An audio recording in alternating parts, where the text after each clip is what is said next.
여러분 안녕하십니까? 광주 MBC 5시 뉴스입니다. 교육시설을 중심으로 코로나19 확산 추세가 지속되고 있습니다.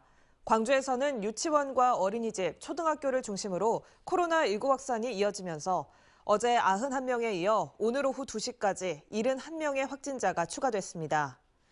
특히 지난달 한 달 동안 전체 확진자 1,804명 가운데 10대 이하 환자가 418명으로 23%까지 높아졌습니다. 한편 고혈압과 뇌경색 등 지병이 있던 90대 환자가 숨져 광주의 코로나19 사망자는 49명으로 늘었습니다.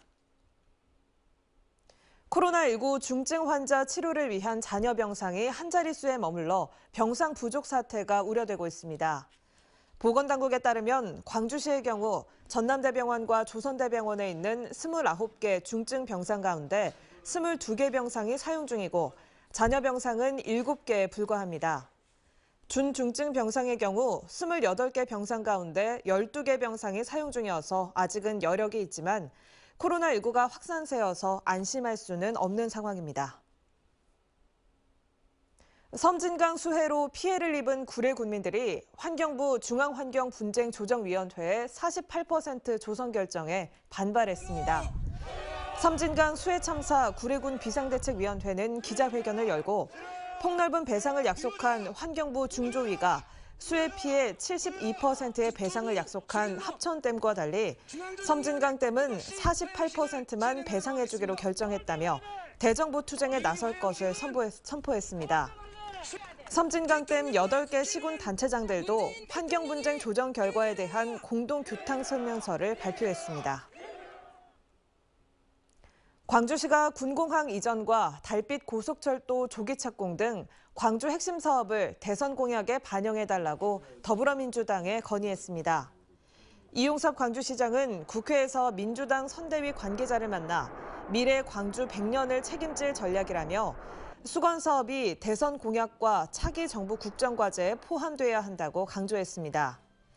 여기에는 인공지능 반도체 특화단지 조성과 스마트 메가시티 조성, 호남권 첨단 의료 복합단지 조성 등도 포함됐습니다. 민주당 이재명 대선 후보가 농업 보호 의지를 잇따라 밝히고 있습니다.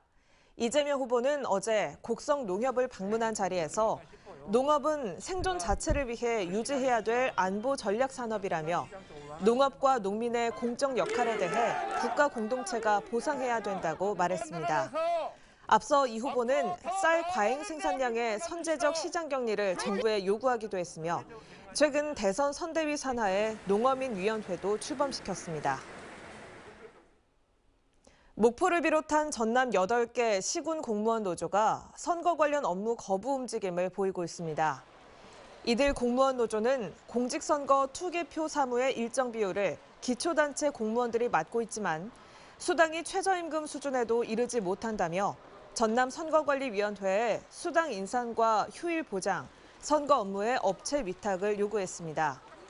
전남선거관리위원회는 지방 공무원의 선거 업무와 수당 현실화 문제는 중앙선관위 차원에서 판단할 문제이며 휴일 보장 등은 지자체 조례를 손봐야 해 지자체와 논의 중이라고 밝혔습니다.